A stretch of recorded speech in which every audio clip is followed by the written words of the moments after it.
Hello guys, welcome to civil diploma Adda. तो आज हम लोग बिल्डिंग मटेरियल कंस्ट्रक्शन में कंक्रीट पढ़ने जाएंगे। तो देखेंगे कि कंक्रीट से रिलेटेड कौन कौन से ग्रेड होते हैं और उसमें क्या क्या ट्रीटमेंट होते हैं, क्या क्या एडमिक्सर्स हम यूज़ करते हैं, उसके अलावा इसका क्योरिंग क्या है, स्ट्रेंथ टेस्ट क्या है, स्लम टेस्ट क्या है, वगैरह वगैरह आज हम लोग इस वीडियो में देखेंगे। तो दोस्तों आइए हम लोग शुरू करते हैं building material construction of concrete. ठीक है, इससे पहले हम लोग सीमेंट पढ़ चुके थे। तो अगर आपने सीमेंट वाला वीडियो नहीं देखा है तो चैनल के डिस्क्रिप्शन में जाके आप सीमेंट वाला वीडियो देख सकते हैं। तो दोस्तों आइए आज हम लोग अपना कंक्रीट का शुरू करते हैं आज। तो सर कंक्रीट जो कंक्रीट होता है वो बेसिकली आपका cement, coarse aggregate and fine aggregate का एक फिक्स प्रपोर्शन का रेशियो का मिक्सचर होता है। तो इसमें जो कोर्स एग्रीगेट होता है वेल ग्रेडेड होते हैं, फाइन एग्रीगेट भी वेल ग्रेडेड होते हैं। तो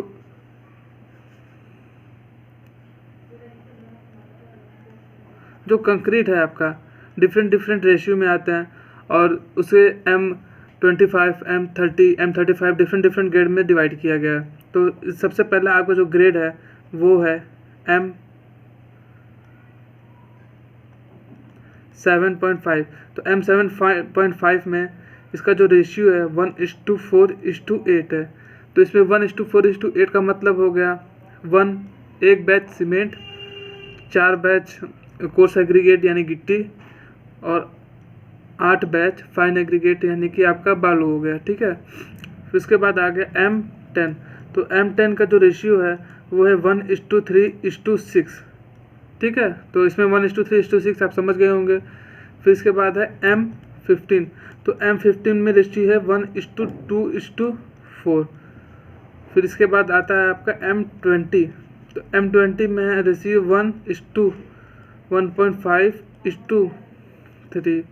उसके बाद है M25 में आपका जो ग्रेड यूज़ होता है वो होता है 1:1:2।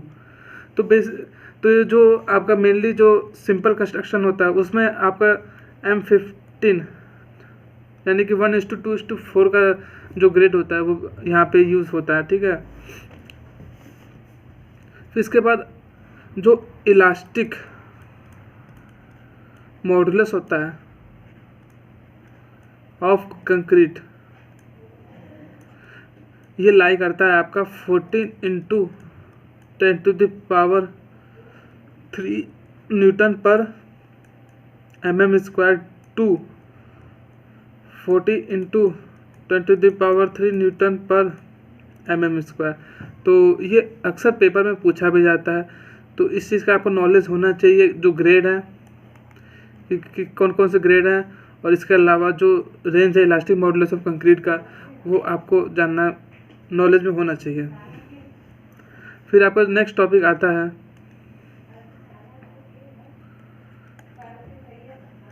Stages of manufacturing of concrete. जो आपका कंक्रीट होता है उसमें डिफरेंट स्टेजेस होता है। तो जो आपका पहला स्टेज जो होता है वो होता है बैचिंग। तो बैचिंग से आप समझ रहे होंगे कि जो हमने अभी रेशियो बताया, जैसे 1:2:4 का रेशियो बताया था, तो सीमेंट का एक बैच 1:4 बैचिंग करना उसे हम मेनली बैचिंग कहते हैं। ठीक है, इसके बाद सेकेंड है आपका मिक्सिंग। जब आपने एक फिक्स रेशियो में आपने cement, coarse aggregate, fine aggregate को बैच कर लिया तो उसे आप प्रॉपरली मिक्स करेंगे। उसके बाद आता है आपका ट्रांसपोर्टेशन। तो मिक्सिंग में बेसिकली आपका कम से कम 2 मिनट का मिक्सिंग होना चाहिए। 2 मिनट तक जो रोलर होता है उसमें प्रॉपरली मिक्स होना चाहिए। फिर इसके थर्ड आता है ट्रांसपोर्टेशन, यानी कि जहाँ भी आपका साइट चल रहा है वहाँ पे माल को डिलीवर करना उसे ट्रांसपोर्टेशन के अंदर कंसीडर किया जाता है। उसके बाद आता है प्लेसिंग।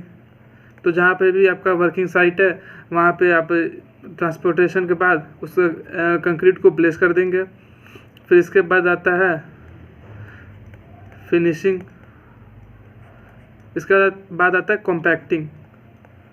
ठीक है, तो प्लेस करने के बाद आप कॉम्पैक्ट करेंगे। तो कॉम्पैक्ट के लिए आपके पास दो इंस्ट्रूमेंट होते हैं। एक हो गया आपका नीडल होता है, नीडल वाइब्रेटर, और एक होता है सरफेस वाइब्रेटर। तो जो आपका सरफेस वाइब्रेटर होता है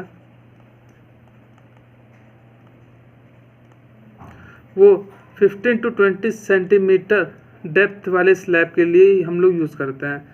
स्लैब हो गया, कुछ भी हो गया, तो अगर उसका डेप्थ 15 to 20 सेंटीमीटर है तो उसके लिए हम सरफेस वाइब्रेटर यूज़ करते हैं।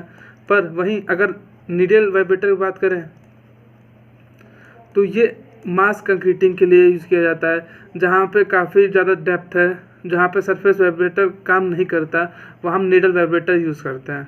ठीक है, कॉम्पैक्टिंग के बाद आ गया फिनिशिंग। तो फिनिशिंग से आप समझ रहे होंगे कि उसका जो ऊपर वाला सरफेस है उसको एक प्रॉपर स्मूथनिंग देना, यानी कि एक समतल सतह बनाना, इसे फिनिशिंग के अंदर कंसिडर करेंगे।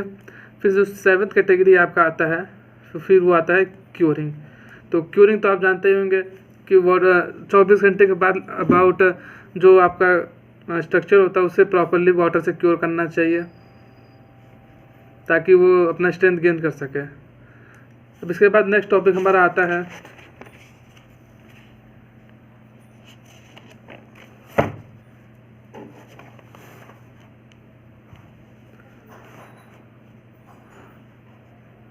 Water cement ratio.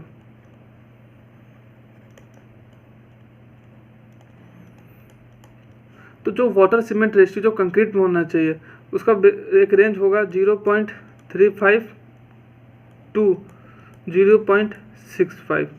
तो ये एक रेंज होता है, इस रेंज के बीच में वाटर सीमेंट का रेशियो होना चाहिए ताकि आपको जो कंक्रीट हो प्रॉपर वर्केबल हो और एक अच्छा रिजल्ट दे स्ट्रेंथ के मामले में।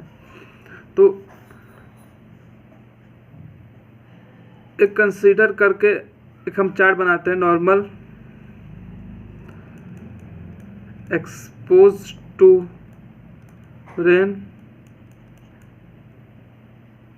immersed in sea water, exposed in sea spray और टाइडल जोन। तो जब नॉर्मल कंडीशन होता है यानी कि प्लेन एरिया है आपका जहाँ पे ज़्यादा वेदर कंडीशन का इफेक्ट नहीं पड़ता, तो वहाँ पे जो नॉमिनल कवर होता है किसी भी स्ट्रक्चर का वो आप बेसिकली 20 mm में रहता है, और अगर एक्सपोज टू रेन है तो आपका 30 mm हो जाएगा। अगर आप इमर्स्ड इन सी वाटर यानी समुद्र के अंदर है तो ये 45 mm का कवर होना चाहिए ताकि जो आपका आरसीसी जो आपका सरिया वगैरह है उसे इफेक्ट ना करे उस पर। और अगर सी स्प्रे से है तो इसमें जो सी स्प्रे ज़्यादा इफेक्ट करेगा, जो काफ़ी फोर्स से टाइडल वेव्स आएंगी, तो 50 mm, और टाइडल जोन में 75 mm। ठीक है, तो नॉर्मल जो 20 mm का हम लोग कवर लेते हैं, इसमें कम जो आपका वाटर सीमेंट का रेशियो लिया जाता है वो होता है 0.55। ठीक है, इसमें होता है एक्सपोज टू रेन में 0.5, इसके बाद होता है 0.45, इसमें भी सेम 0.45 रहेगा और इसमें 0.4 रहेगा। ये आपका वाटर सीमेंट रेशियो हो गया, और ये आपका हो गया डेप्थ हो गया नॉमिनल कवर का।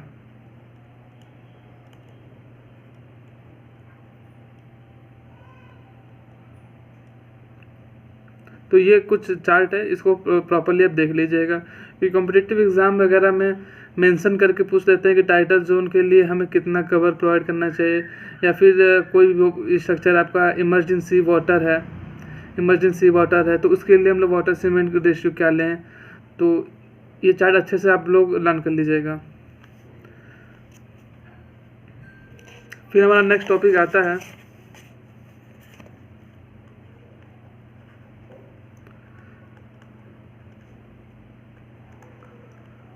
Compressive strength test. तो कंप्रेसिव स्ट्रेंथ टेस्ट में कंक्रीट का हम लोग कंक्रीट क्यूब जो कि 150 mm into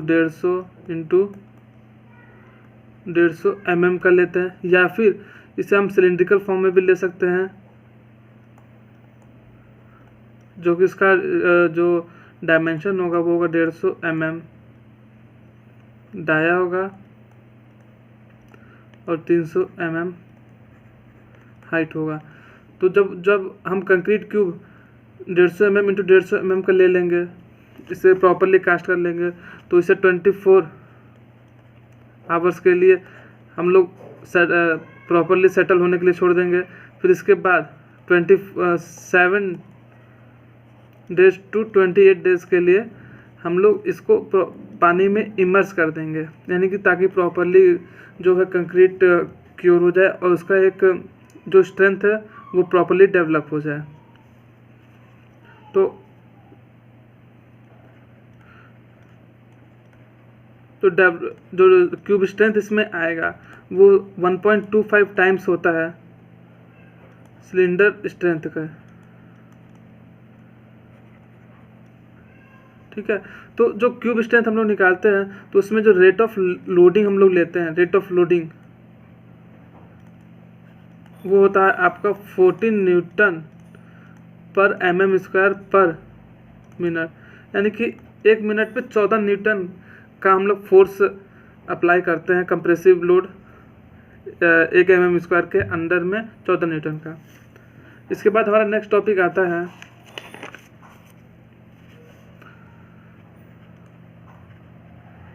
factors affecting strength of concrete. तो जो क्या क्या फैक्टर है कि जो हमारे स्ट्रेंथ ऑफ कंक्रीट को अफेक्ट कर सकती हैं। तो जो आपका पहला पॉइंट है वो है साइज ऑफ स्पेसिमेन। तो इसमें पॉइंट आएगा आपका if size decreases then strength increases, यानी कि जितना बड़ा आपका स्पेसिमेन स्ट्रक्चर है, जितना बड़ा स्ट्रक्चर होगा तो उतना ही कम आपका स्ट्रेंथ आएगा, और जितना छोटा आपका स्ट्रक्चर रहेगा उससे उतना ज़्यादा स्ट्रेंथ मिलेगा। सेकेंड पॉइंट हो गया एज ऑफ सीमेंट। तो हमने प्रीवियस वीडियो में एज ऑफ सीमेंट का देखा था कि 3 महीने पे उसकी कितनी 3 महीने में कितना उसका स्ट्रेंथ रह जाता है, 6 महीने में कितना रह जाता है। तो जो फ्रेश सीमेंट होता है वो आपको 100% स्ट्रेंथ देता है, जो कि फैक्ट्री से डायरेक्ट मैन्युफैक्चर होकर निकलता है, ठीक है। थर्ड पॉइंट हो गया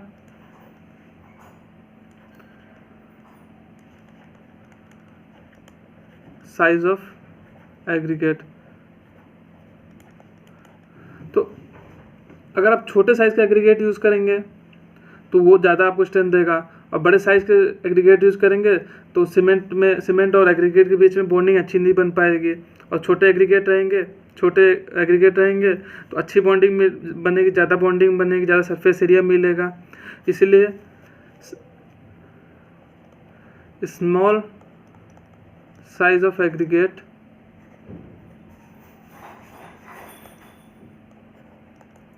गिव्स लार्जर स्ट्रेंथ। अब फोर्थ पॉइंट आपका हो गया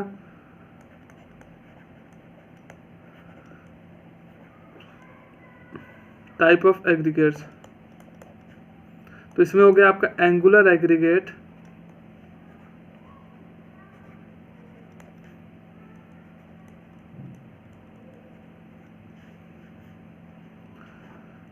provides maximum bond strength,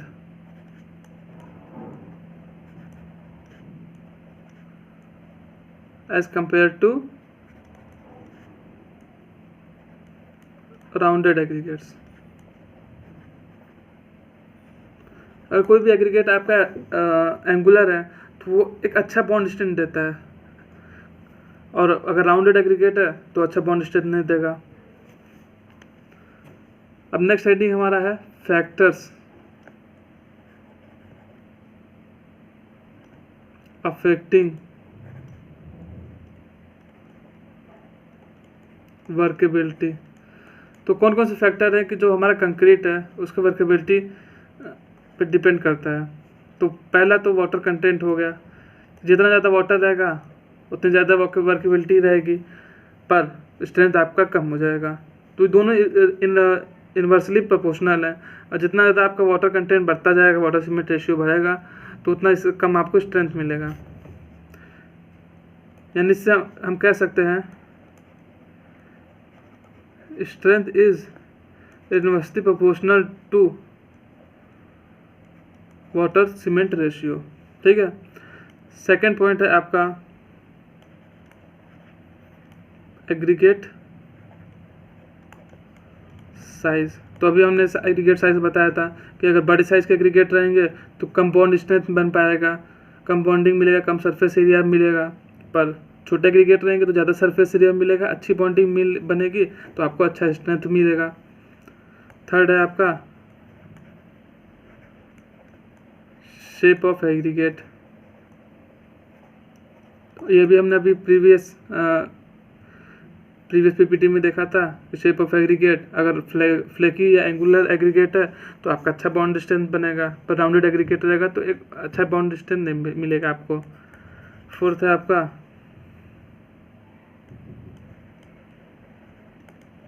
grading of aggregate. तो इसमें है आपका well graded aggregates are more workable. यानी कि दोस्तों जो अच्छे ग्रेड का आपका एग्रीगेट होगा तो वो अच्छा वर्केबिलिटी देगा। इसमें दूसरा पॉइंट हो सकता है such type of mix have less void ratio. ठीक है। इसके बाद हमारा नेक्स्ट टॉपिक है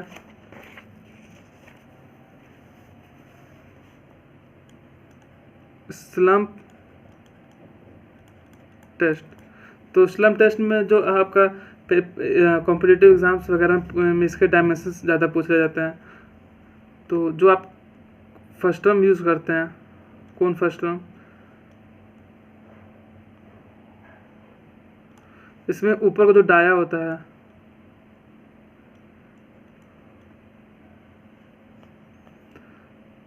वो आपका 10 सेंटीमीटर में रहेगा, और नीचे का डाया 20 सेंटीमीटर रहेगा, और इसका हाइट 30 सेंटीमीटर रहेगा। ठीक है। तो इसमें जो स्लम्प टेस्ट हम लोग जो है ऐसे एग्रीगेट पे, ऐसी कंक्रीट पे यूज़ करते हैं जिसमें कोर्स एग्रीगेट का साइज़ 38 mm से कम हो। अगर 38 mm से ज़्यादा है तो हम लोग वेट सिप एनालिसिस करते हैं, और जो 38 mm से ज़्यादा एग्रीगेट होते हैं वो सॉर्ट आउट हो जाते हैं। तो इसमें जो हम लोग कंक्रीट फिल करते हैं ये IS 119 के अकॉर्डिंगली 3 लेयर्स में फिल आउट होता है, जिसमें 25 स्ट्रोक्स पर लेयर दिया जाता है रैमर के थ्रू।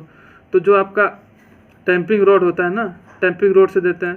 तो जो टैंपिंग रॉड का जो डायमेंशन होता है वो होता है 16 mm in dia and 600 mm height.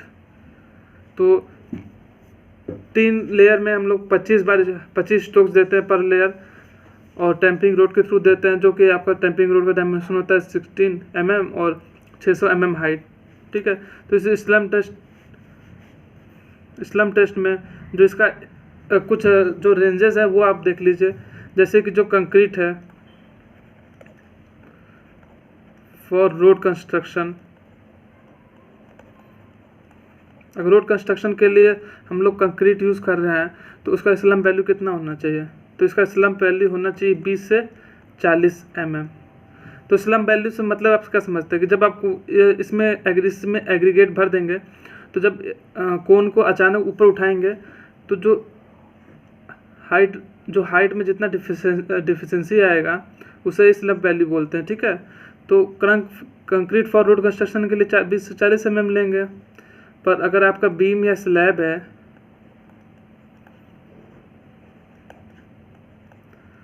तो वो हो गया 50 से 100 mm। और मास कंक्रीट के लिए, मास कंक्रीट जैसे कि डैम्स वगैरह या फिर ब्रिजेस वगैरह में हो गया, वो हो गया 25 to 50 mm।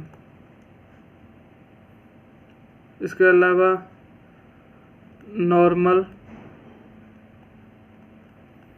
RCC work columns वगैरह में 80 to 150 mm का स्लम्प वैल्यू हम ले सकते हैं।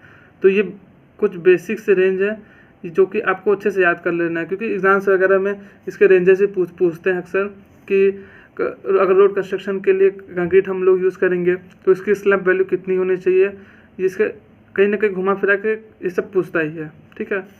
इसके बाद हमारा नेक्स्ट टॉपिक आता है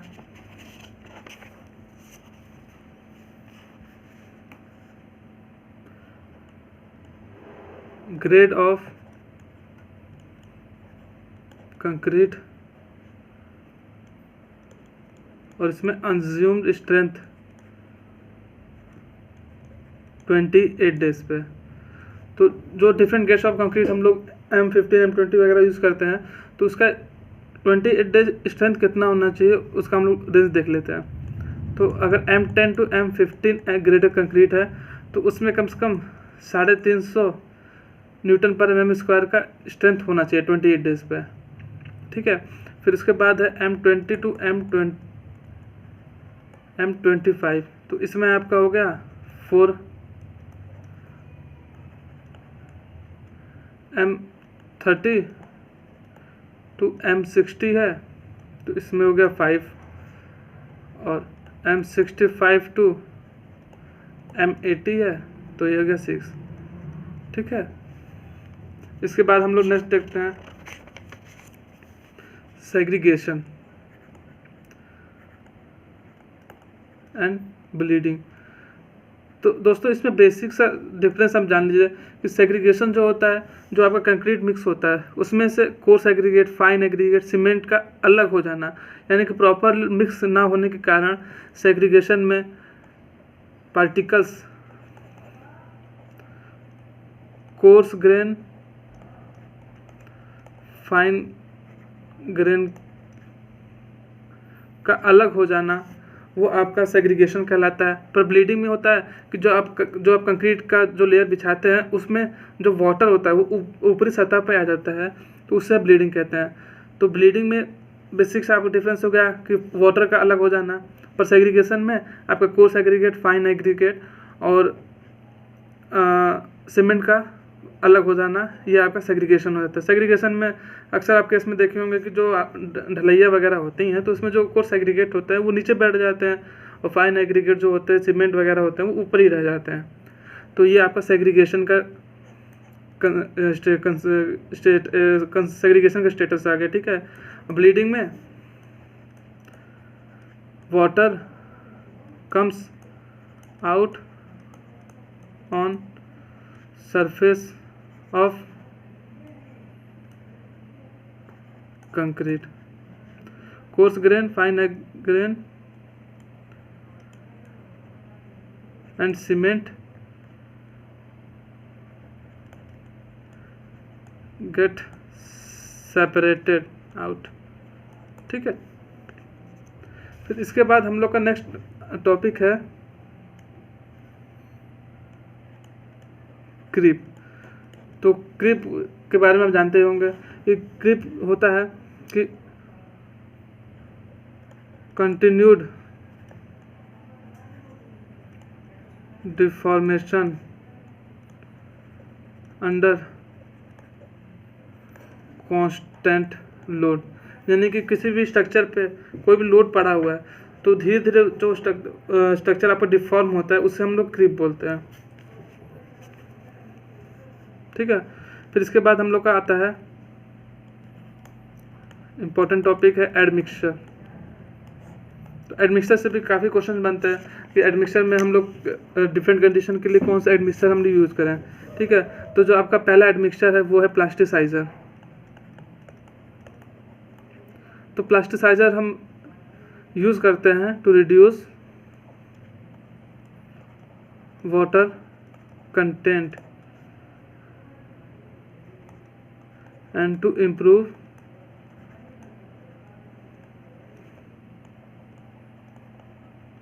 वर्केबिलिटी, यानी कि जो प्लास्टिसाइजर जब हम कंक्रीट में यूज़ करते हैं तो उससे आपको एक अच्छी वर्केबिलिटी मिलती है और कम वाटर सीमेंट रेशियो पे। ठीक है, सेकंड है आपका एडमिक्सचर आपका हो गया एयर इंट्रेनर्स। तो इसका क्या यूज़ है,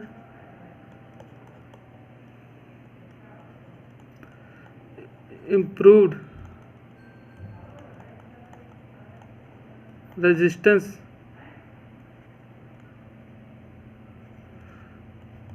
to damage from freezing and thawing. ठीक है, फिर नेक्स्ट है आपका एडमिक्सचर एसिलरेटर्स। इसका क्या काम है, rapid setting and high early strength. Next है आपका सुपर प्लास्टिसाइजर्स। तो ये आपका सेम वही प्लास्टिसाइजर की तरह रहेगा, पर इसमें आपको ज़्यादा अच्छी और उससे बेहतरीन वर्केबिलिटी मिलेगी।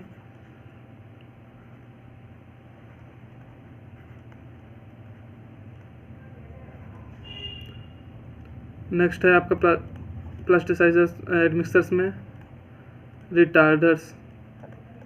तो इसका क्या काम है, longer setting time and slower initial strength gain. तो जैसा कि दोस्तों आपने देखा कि जिस तरीके का हम कंडीशन बनता है उस तरीके का हम लोग एडमिक्सचर यूज़ करते हैं। अगर हमें अच्छी वर्केबिलिटी चाहिए तो हम प्लास्टिसाइजर यूज़ करते हैं।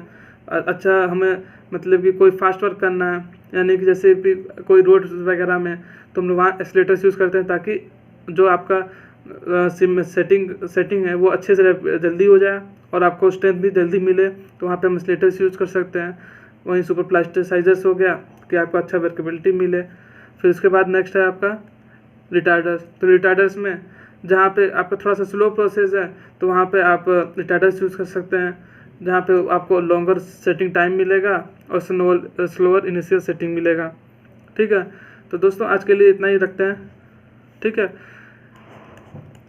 अब नेक्स्ट टॉपिक में हमारा आएगा टिम्बर। ठीक है, तो कल के वीडियो में हम लोग टिम्बर्स के बारे में जानेंगे। तब तक के लिए चैनल को लाइक शेयर, वीडियो को शेयर कर दें और चैनल को सब्सक्राइब कर दें। ठीक है, थैंक यू दोस्तों।